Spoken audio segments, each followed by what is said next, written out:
श्री गणेशाय नमः। श्री सद्गुरु चरण कमलेभ्यो नमः। श्री राम लक्ष्मण जी का जनकपुर निरीक्षण, वाटिका प्रवेश आदि प्रसंग इस भाग में आप सुनेंगे।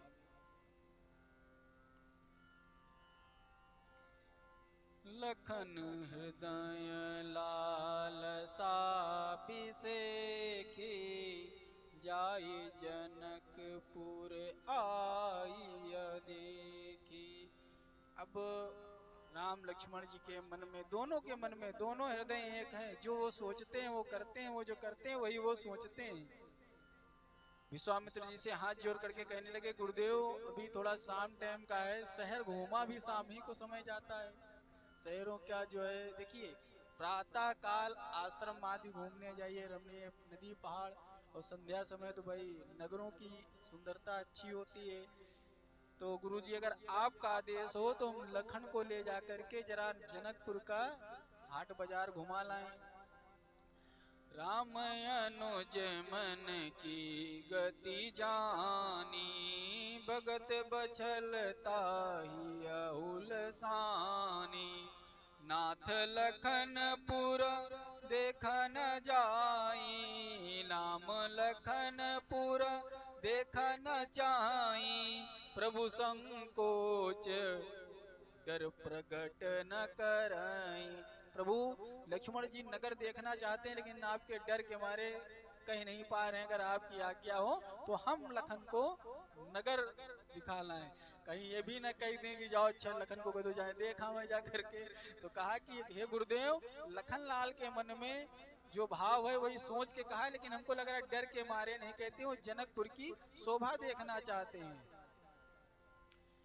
महाराज श्री राम के ऐसे वचन सुनकर विश्वामित्र जी कहने लगे, हे राम, तुम नीति धर्म के जानने वाले हो, प्रेम के वशीभूत होकर सेवकों को आनंद देने वाले हैं। हम जान रहे हैं कि जो जनक जी के मन में जो बात हुई है, ये बात नगर नगर में फैल चुकी होगी। तो हम जान रहे हैं कि तुम देखने नहीं जा रहे हो, तुम दर्शन देने की कृपा करने जा रहे हो जनकपुर वासियों को, कि अपने दर्शन दिया हो ताकि उनको परम शांति मिल जाए। वरना जो सुबह दशरथ जनक जी देख कर गए हैं, ये रात भर कोई जनकपुर में सोएगा नहीं।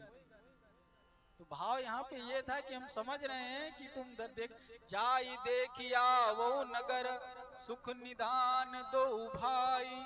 और करो सुफल सबके नयन, सुंदर बदन दिखाए। सुख के निधान हो, जाकर नगर देखो और अपना मुख दिखला करके आना है ना। चोरी चोरी गुरु देखो, जो लखन जी चाह रहे थे वो राम ने कहा, जो राम लखन करने जा रहे थे वो गुरु ने भेद खोल दिया कि ये चोरी छुपे इधर उधर न देखना, खुल के सबको अपने दर्शन करवा के आओ, पूरे नगर का भ्रमण करके आओ, जा करके नगर वासियों के नेत्रों को सफल करो। विश्वामित्र जी की वंदना करके दोनों भाई सभी लोगों को सुख देने वाले जनकपुर को देखने गए। इनके सुंदर रूप को देख करके सभी बालक उनके साथ हो गए, पीछे पीछे चलने लगे।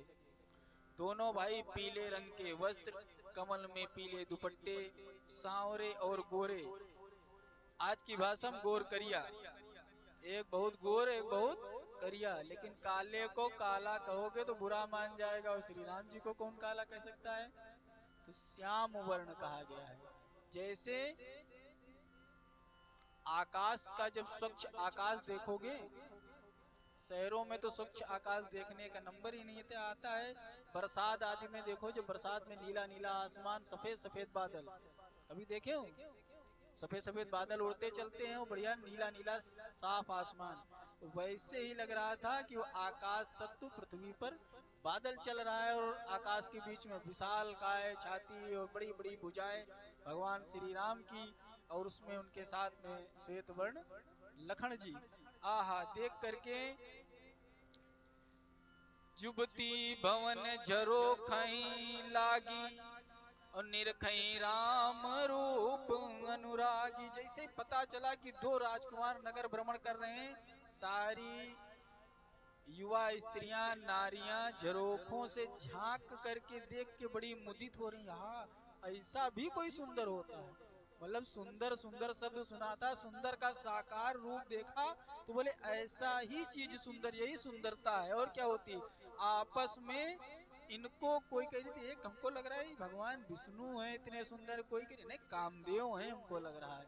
कोई बड़े बड़े देवताओं की उपाधियां दे करके देवता मनुष्य असुर नाग मुनियों की, बोली अरे सखी इनकी उपमा विष्णु से करते हैं तो उनके 4 भुजा हैं, ब्रह्मा से करते हैं उनके 5 मुखा हैं भुजा है, शंकर से करते हैं तो उनका भयानक बेस 5 मुख वाले हैं। ये कोई इनकी उपमा दूसरी है ही नहीं। वै किशोर सुषमा सदन श्याम गौर सुख धाम, ओ अंग अंग पर वारी है कोटि कोटि सतकाम। इनकी जो किशोर अवस्था है, ये सुंदरता सांवले गोरे रंग के सुख के धाम है। इनके अंग अंग पर जिनकी हम लोग उपमा दे रहे हैं, वो एक एक अंग के बराबर नहीं, करोड़ों अरबों कामदेवों को निछावर कर देने वाली है। कोई कहने लगी अरे सखी संसार में ऐसा कौन है जो इनकी सुंदरता इनकी शोभा को देख करके मोहित नहीं होगा। ए दो दशरथ के टोटा बाल मरालनी के कल जोटा, मुनि कौशिक मक के रखवारे, जिन रन अजीर निशाचर मारे। तो कोई कहता है ये दोनों महाराज दशरथ के हमने सुना था, वही बात आ गई ना जो घर की बात। तो एक सखी ने कहा अरे हमने सुना था जनक जी से, जो वहाँ पोछा लगा रही थी तो जनक जी इनको देख रहे थे तो गुरु ने परिचय दिया था, ये विश्वामित्र के चेला हैं, उनके यज्ञ वज्ञ को रखाने आए थे। और ये महाराज दशरथ सुना है कहीं अयोध्या है, वहीं के राजकुमार हैं दोनों, हम जानते हैं। और इनको कोमल ओमल न समझो, बड़े बड़े असुरों को मारा है हमने, अपने पोछा लगा रही थे हमने कानों से सुना है। राजा और गुरुजी यही बतिया रहे थे। अब महाराज दूसरी कहने लगी हाँ सही कह रही, हम भी बाल्टी लेके गए थे, जो श्याम वर्ण शरीर वाला जो करिया वाले हैं, इन्होंने अपने दुई बाण से मारीच सुबाहु को मारा था, हाथ में धनुष बाण लिए हैं। इनका ये जो है सब अयोध्या के राजकुमार हैं दोनों।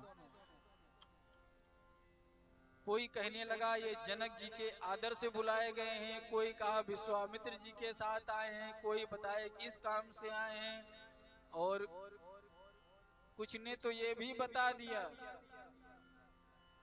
कि गौतम मुनि जो अहिल्या थी उनके कल्याण कर दिया, ये बहुत परम दयालु हैं, भगवान भी हैं।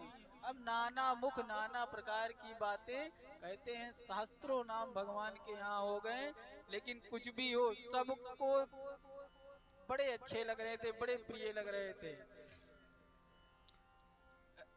बोलिए सियावर रामचंद्र की जय। तो कहा किसी ने कि ये राजा के निमंत्रण पर विश्वामित्र जी आए हैं और उनके साथ ये दोनों लोग धनुष यज्ञ देखने आए हैं। तब क्या कहती हैं, जो विधि जस जो विधि बस अस बने संजोगु, तो कृत्य हो सब लोगों। तो सबने कहा कुछ भी करने आए हो आकर हमका, ये यज्ञ के बहाने हमको इनके दर्शन हो गए, बहुत बड़ी बात है। अगर कहीं ऐसा हो जाता तो जानकी मिले बरु एहू, और कहीं ऐसा हो जाए कि इनकी जानकी जी से विवाह हो जाए तो इनको भाई जिसकी ससुराल हो जाएगी तो आना जाना लगा ही रहेगा। तो अगर कहीं विवाह हो जाए तो ऐसे दर्शन हमको रोज होते रहेंगे। तो जानकी मिलहि बरु एहू, नाहिन आलिया संदेहो। महाराज सब अपने अपने प्रकार से भगवान राम और लक्ष्मण जी के दर्शन कर रहे हैं। यह रसहि बरसहि सुमन सुमुख सुलोचन वृंद जाई जहाँ जहाँ बंधु दो ता परमानंद। पुर पूरब दिश के दो भाई जहाँ धनो मकहित भूमि बनाई। चौदिस कंचन मंच विशाला रचे जहाँ बैठे महिपाला। महाराज जनकपुर के वासियों ने बड़ा प्रेम पूर्वक नेत्रों से, अभी परिचय है नहीं, कोई शहर में पहली बार निकला है तो ना कोई बैठने कह सकता है, अपरिचित है, लेकिन नेत्रों से बड़ा स्वागत किया, जिसको उदाहरण कहा जाता है कि पलके बिछा देना। तो सभी जनक वासियों ने मार्ग में अपनी पलकें बिछा दी कि भगवान निकल रहे हैं। और जाकर के भगवान ने क्या क्या देखा, दोनों भाइयों ने कि नारियों के बैठने का स्थान, कहाँ धनुष रखी जाएगी, कहाँ राजा लोग बैठेंगे, यहाँ यज्ञ होगा, ये सब देखते जा रहे हैं श्री राम जी। और लक्ष्मण जी का हाथ पकड़ पकड़ के बता रहे हैं। और ये बता कौन रहा है? राम जी लक्ष्मण जी को बता रहे हैं।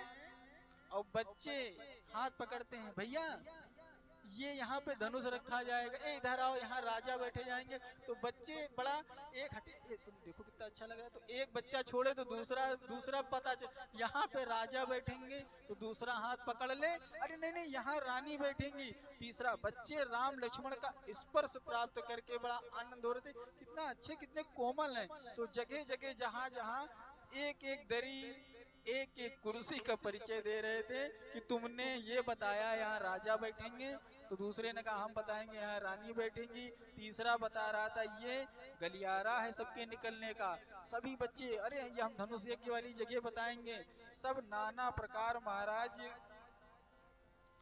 बोलिए सियावर रामचंद्र की जय। श्री राम जी की भक्ति के कारण आश्चर्यचकित होकर सभी बालक बिल्कुल गाइड बन गए। सभी बालकों ने सुंदर सुंदर मीठी मीठी बातों से जबरदस्ती अपने अपने घरों का पता बताना शुरू कर दिया। भैया हमारा घर फलाने वाला है, चलिएगा हमारे हम वहाँ उस मोहल्ले में रहते हैं। लेकिन सबको बड़े प्यार से समझा बुझा के भगवान ने विदा किया। अच्छा ठीक है हम तुम्हारे, अब बच्चों ने जब बताया तो बच्चों की इच्छा थी हम अगर घर में जाके बताएंगे मम्मी पापा से कि मैंने दो सुंदर राजकुमारों को देखा है, बड़े कोमल हैं, बड़े अच्छे हैं, तो कोई माने ना माने, और किसी से कहेंगे मैंने उनको छुआ है तभी तो नहीं मानेंगे। मतलब कोई आ जाए, उस समय कैमरा तो था नहीं कि भगवान के साथ में सेल्फी ले लो भैया, एक फोटो लगाने के लिए भगवान आए थे हमारे, देखो मैंने सेल्फी ली थी। बड़े बड़े राजा महाराजाओं के लोग फोटो खिंचाते नहीं माला फूल देते हुए। तो लड़कों ने कहा कि अगर ये एक बार मोहल्ले से निकले, हमारे घर में एक बार रुक जाए तो चार लोग जान जाएंगे ये हमारे घर में भी आए थे। तो सब बच्चे अपने अपना घर का पता बता रहे हैं कि चलो चलो चलो। लेकिन सबसे कहा कि समय अनुसार सबको समझा के वापस कर दिया। सबय सप्रेम विनीत अति सकुच सहित दो भाई, गुरु पद पंकज नाय सिर बैठे आय सुपाय। सियावर रामचंद्र की जय। महाराज बड़े संकोच के साथ दोनों भाइयों ने विदा ली और गुरु जी के पास पहुंचे। गुरु के चरण कमलों में सिर नवाकर आज्ञा पाकर बैठ गए। संध्या के समय मुनि ने आज्ञा दी, सभी ने संध्या वंदन किया। प्राचीन इतिहास की कथाएं कहते कहते दोपहर बीत गया। गुरु जी जब शयन करने लगे, दोनों भाई उनके चरण दबाने लगे। विश्वामित्र जी के बार बार कहने पर भी श्री राम जी ने उनकी सेवा करना नहीं बंद की। तो बड़े प्रेम से हठ पूर्वक मना करने पर श्री राम ने शयन किया। और जब श्री राम जी ने शयन किया तो लखन जी उनके पैर दबाते रहते हैं।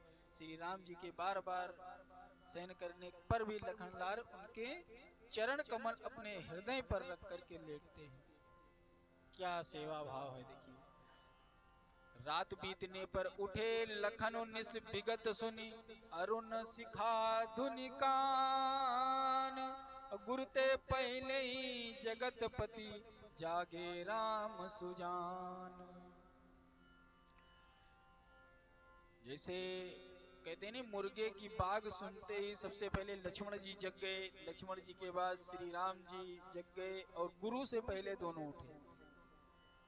शौचादि क्रियाओं से निवृत्त होकर अग्निहोत्रादि नित्य कर्म करके, अच्छा जैसे गुरु जी 5 बजे उठते हैं तो शिष्य को कितने बजे उठना चाहिए? 6 बजे 8 बजे, क्योंकि जैसे गुरुजी उठ जाएंगे वैसे दोनों की ड्यूटी चालू हो जाएगी, उसके बाद आराम मिलेगा नहीं। तो 3 बजे अगर उठेंगे तब नहा धो करके शौचादि से निवृत्त हो करके अपनी होमादि क्रियाएं करके फिर गुरु जी के समक्ष प्रकट होंगे, क्योंकि जैसे वो जग जाएंगे उनकी सेवा में। तो गुरु जी के जगने से पहले जग जाना है और गुरु जी के सोने के बाद सोना है।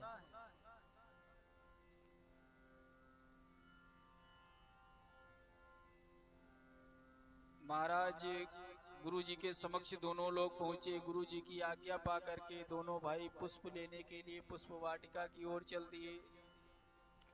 वहां महाराज जनक जी के बाग में जाकर के देखा कि नए नए पत्तों, नए नए फलों फूलों से युक्त सभी वृक्ष बड़े शोभायमान थे। वाटिका के पुष्प बता देते हैं कि यहाँ सेवा इनकी हुई है कि नहीं हुई है। किसी का पेड़ पौधा देखो, बगीचा देखो तो पता चल जाएगा उसमें कितनी सेवा करी गई, कितनी उसमें सुंदरता है। या वो पेड़ पौधे बता देते हैं कि मुस्कुराहट है कि रो रहे हैं। महाराज कहते हैं कल्प वृक्ष को भी लजा रहे थे। कोयल, पपीहा, तोता, चकोर, पशु पक्षी मीठी मीठी वाणी बोल रहे थे, सुंदर सुहावना नृत्य करके खिलवाड़ कर रहे थे। बाग बगीचों के बीच में एक सुहावना सरोवर बना हुआ था, जिसकी सीढ़ियां मड़ियों की बनी हुई थी। उसके निर्मल जल में अनेक रंगों के कमल खिले हुए थे। चौदिस चितय पूछी माली गण, लगे लेन दल फूल मुदित मन। महाराज मालियों से पूछा और प्रसन्न मन से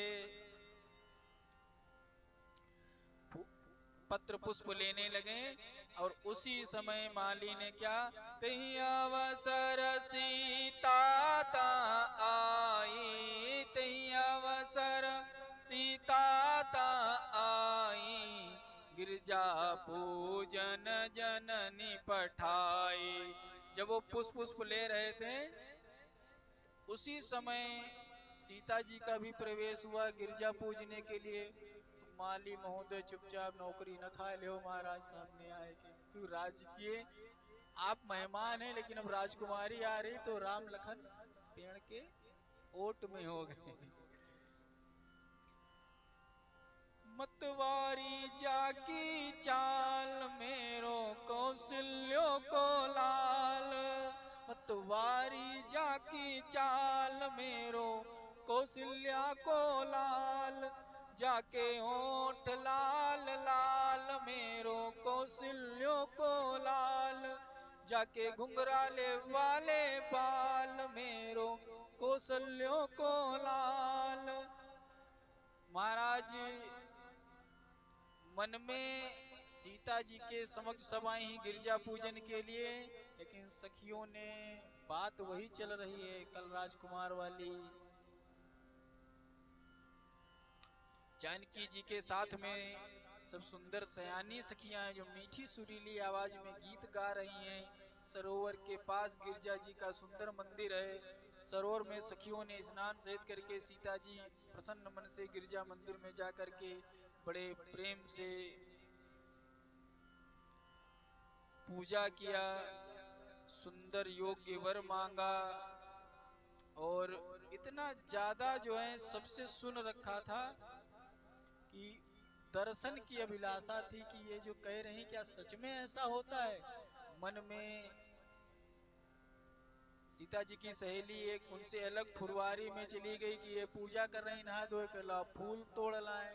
और जैसे ही फूल तोड़ने के लिए गई तो झाड़ी में पीछे किसका, दोनों राजकुमारों को देखा और प्रेम से बिहल होकर के सीते सीते आवाज लगाती हुई जल्दी सीता जी के पास आई और अश्रु भर गए नेत्रों में, कहने अरे सखियों, वो दो सुंदर सांवले गोरे किशोर अवस्था के जो राजकुमार हैं जिनकी सब बात नगर में हो रही है, वो तो वाटिका में ही है। मैं उनके सौंदर्य को कह नहीं सकती हूँ क्या है, जो सब लोग कह रहे हैं उन जो सुना था सबसे वो सब कुछ नहीं बता पा रहे थे। वो जो जितनी तारीफें हम लोगों ने सुनी थी कि नगर में फैली हैं वो कुछ नहीं है, क्योंकि वाणी के नेत्र नहीं है और नेत्र बिना वाणी के हैं। जो नेत्रों ने देखा है वो वाणी कह नहीं सकती है, और जो वाणी कह रही है तो देखा थोड़ी है। सब खत्म।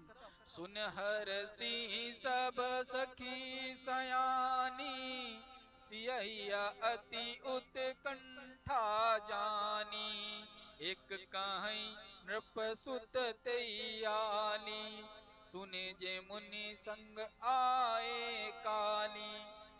अब सीता जी के हृदय में बड़ी उत्कंठा हो गई है, क्या सखियां सब कह रही हैं। एक सखी कहने लगी ये वही राजकुमार है जो विश्वामित्र मुनि के साथ में आए हैं, उसने बताया था ये वही हैं। अच्छा ये वही है जिनकी तारीफ। इन कुमारों ने अपनी सुंदर छवि से नगर के स्त्री पुरुष को अपने वश में कर लिया है। एक रैली क्या की है कि पूरा नगर इन्हीं की तरफ हो गया है। अब सीता जी के नेत्र भी दर्शन करने की इच्छा करने लगे। सीता जी की पुरानी प्रीत को ध्यान में रख करके उस बगीचे की ओर चली गईं, क्योंकि एक बार नारद जी ने जनक जी के यहाँ पर आकर के सीता जी से कहा था कि पुष्प वाटिका में तुम्हारा श्री रघुनाथ जी से प्रथम दृष्टि मिलाप होगा, और जिससे भी तुम्हारा प्रथम दृष्टि मिलाप होगा वही विवाह, उसी से तुम्हारा विवाह हो जाएगा। सो प्रीत का बीज तो नारद जी बो गए थे, जैसे माँ पार्वती को बताया था, वही सीता जी। अब सीता जी समझ गई कि जिनकी बात हो रही है ये मेरे ही पति होंगे।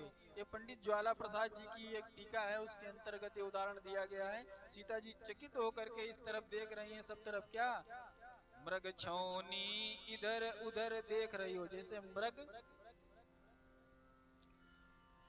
हाथों के कड़े करधनी पाजेब के शब्द सुनकर रघुनाथ जी लखनलाल जी से कहने लगे, भाई ये दुनिया ऐसी आ रही है मानो कामदेव विश्व को जीतने चला रहा है। अस कही फिर चित एते ही ओरा, सिया मुख शशि भय नयन चकोरा, भय बिलोचन चारु चंचल, मनहु सकुच निम तजे दिगंचल। ऐसा कहकर श्री राम ने फिर उस ओर देखा है, जैसे ही श्री सीता जी के मुख रूपी चंद्रमा को निहारने के लिए उनके नेत्र चकोर बन गए हों, सुंदर नेत्र स्थिर हो गए, टकटकी लग गई, मानो जनक जी के पूर्वज जो सबकी पलकों में निवास करते हैं आज वो पलक झपकना भूल गए, सकुचा करके पलके छोड़ दिया। और श्री रामचंद्र जी कहने लगे, हे लखन, सीता जी की शोभा सुंदरता को सुंदर करने वाली है, ऐसी मालूम होती मानो सुंदरता रूपी घर में दीपक की लौ जल रही हो। और सभी उपमाओं में तो कवियों ने झूठा लिखा है। अब अगर मैं किसी सी उपमा दे दूं कि जनक नंदिनी ऐसी लग रही हैं, तो वो उपमाएं झूठी हो जाएंगी। इसलिए अपनी दशा विचार कर राघव जी लखनलाल से कहने लगे, तात जनक तनया सोई, और धनुष यज्ञ जेहि कारण होई, पूजन गौरी सखी ले आए, करत प्रकाशु फिरे फुलवाए। हे लखन, ये हमको लग रहा है वही जनक जी की कन्या है जिनके कारण धनुष यज्ञ हो रहा है, सखियों के साथ गौरी पूजन के लिए आई हैं और फुलवाड़ी को प्रकाशमान करती हुई फिर रही हैं। मेरा मन भी उसे देखकर क्षुब्ध हो रहा है। हे लखन, अब वैसे तो हम रघुवंशियों का स्वभाव बड़ा स्थिर है, हृदय बड़ा कठोर है। आज तक मेरा मन कभी विचलित नहीं हुआ है और न कोई आकर्षण आज तक हमको खींच पाया है। रघुबंसिन कर सहज सुबाऊ, मन कुपंथ पगु धरई न काऊ। मोहि अतिशय प्रतीत मन केरी, जय सपनों परी नारी नहेरी। हम रघुवंशियों का हृदय इतना करो कि सपने में किसी परिनारी का दर्शन नहीं करते हैं तो कुमार्ग पर कैसे चले जाएंगे। लेकिन इस जागृत अवस्था की क्या बात है कि स्वप्न में भी हम किसी पराई स्त्री को नहीं देख सकते हैं। लेकिन इधर मन आज कुछ अशांत हो गया है। इस प्रकार रघुनाथ जी अपने प्रिय छोटे भाई से बातें कर रहे थे। उधर सीता जी का मन चकित होकर चिंता कर रहा था कि वे दोनों राजकुमार कहाँ गए। तब सीता जी ने सखियों से कहा कि कहाँ हैं। तब एक बेल की लटा को हटाकर देखते हैं कि पीछे दोनों राजकुमार खड़े हुए हैं और सीता जी के नेत्र उनके रूप लावण्य को देख करके ऐसे ललचा गए और अपनी पट से आंखें बंद कर, मनो लगा हो कि हृदय में उस चित्र को बसा लिया हो। वानी ने सानी सुखदानी मन मानी, बहुप्रीत सरसानी सुनि रूप की निकाई को। और संगले सहेली अलबेली जी नवेली, सबे देखन चली घन श्याम रघुराई को। जनक दुलारी सुकुमारी मोद भारी, रसिक बिहारी सुनिहारी चौधाई को। निरखत झांकी छवि बाकी दे था की सिया, प्रेम मद छाला की लखी लाल की लुनाई को। थके नयन रघुपति छवि देखे, पलके परिहरी निमेषे। अधिक स्नेह दे भय भोरी, शरद ससिंह जनु चितव चकोरी। श्री रघुनाथ जी की छवि देखकर नेत्र थकित निश्चल हो गए हैं, पलकों ने गिरना छोड़ दिया। अधिक स्नेह के कारण शरीर पूरा वियल बेकाबू हो गया, मानो शरद ऋतु के चंद्रमा को चकोरी बेसुध होकर के देख रही। सीता जी के नेत्रों के रास्ते रघुनाथ जी हृदय में ला करके और पलकों के किवाड़ बंद कर लिए और ध्यान करने लगी। बोलिए सियावर रामचंद्र की जय। बरदंत की पंगति कुंदकली, अधराधर पल्लव खोलन की। घुंघरारी लटे लटके मुख, ऊपर कुंडल लोल कपोलन की। चपला चमके गंभीर जबे, छवि मोतिन माल अमोलन की।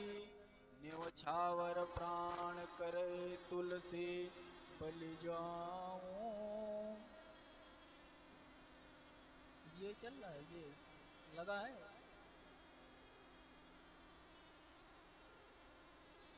सियावर रामचंद्र की जय।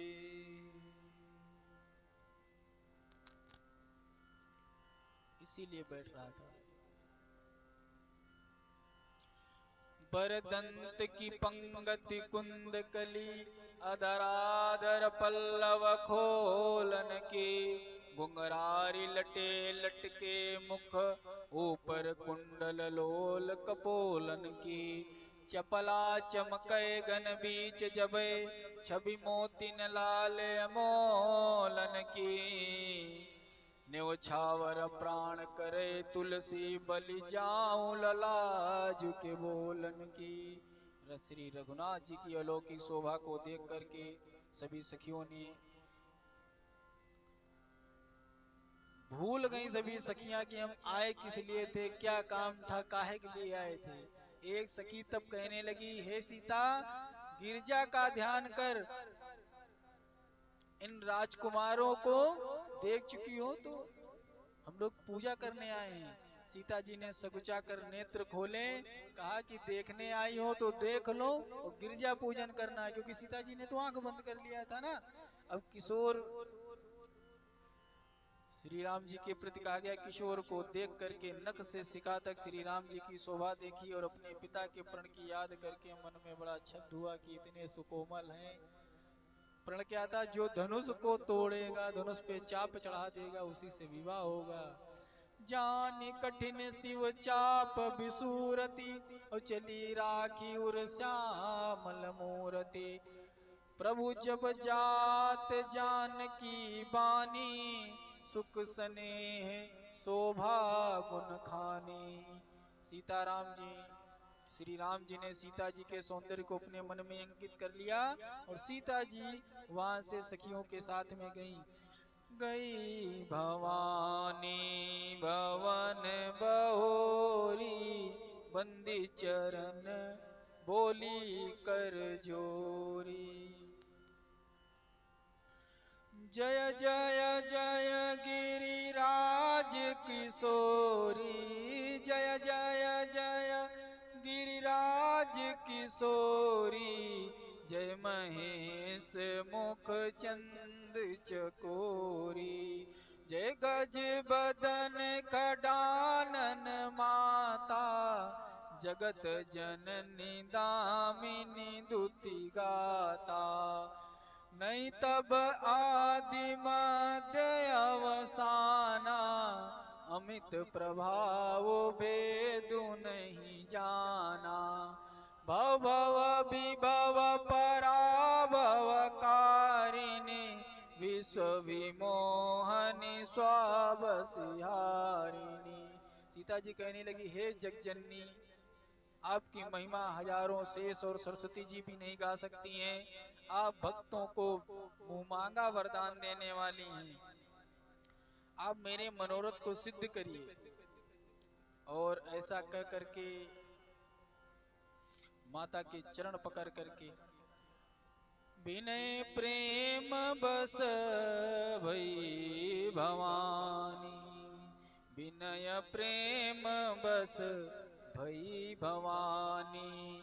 ओ खसी माल मूरत मुस्कानी, सादर सिया प्रसाद सिर धरयो। बोली गौरी हरस ही अवरयो, सुन सिया सत्य आशीष हमारी। सुन सिया सत्य आशीष हमारी, पूजहि मन कामना तुम्हारी। नारद बचन सदा सुचि साचा, सोबरु मिलहि जाहि मनु राचा। क्या कहती, मनु जाहि राचव मिलय सोबरु, सहज सुंदर सांवरो। करुणा निदान सुजान शील, स्नेहु जानत रावरो। एहि भांति गौरी असीस सुन सिया, सहित हियार सियली। तुलसी भवानी पूज पुनि पुनि, मुदित मन मंदिर चली। जानी गौरी अनुकूल, सिया हियार सुन जाई कहीं। मंजुल मंगल मूल, वाम अंग फरकन लगे। सियावर रामचंद्र की जय, पवन सुत हनुमान की जय। गौरी माँ ने आशीर्वाद दिया कि आपके मन में जो बसे हैं वही सुंदर सांवले वर आपको मिलेंगे। वे करुणा के घर, ज्ञानवान, सीनवाल और प्रेम के भंडार हैं। और जब माता से आशीर्वाद मिला तो सुन करके वो माँ जानकी और सखियां प्रसन्न निश्चित होकर के महल को वापस आती हैं। भगवान ने पुष्पादि ले जा करके गुरु जी को दिया। सुमन पाई मुनि पूजा कीनी, पुनि आशीष दो भाइन दीनी। सुफल मनोरथ हो तुम्हारे, राम लखन सुनि भय सुखारे। वहां माँ ने आदेश दिया था जाओ तुम्हारी मनोकामना पूरी होगी। यहाँ जब पुष्प दिया गुरु जी को तो गुरु जी ने आशीर्वाद दिया कि तुम्हारे जो मन में है सुफल मनोरथ हो वो तुम्हारे, राम लखन सुनी भय सुखारे। लखन ने सोचा भैया को वही चीज पूरी हो जाए। विश्वामित्र जी ने भोजन करके कुछ प्राचीन कथाएं कहीं, संध्या वंदन का समय जान करके दोनों भाई संध्या आदि करने लगे। और उधर यज्ञशाला की बड़ी तैयारी हो रही है, सभी राजा महाराजा अपने अपने वाहनों से रथों से आ रहे हैं। जय जय सिया राम।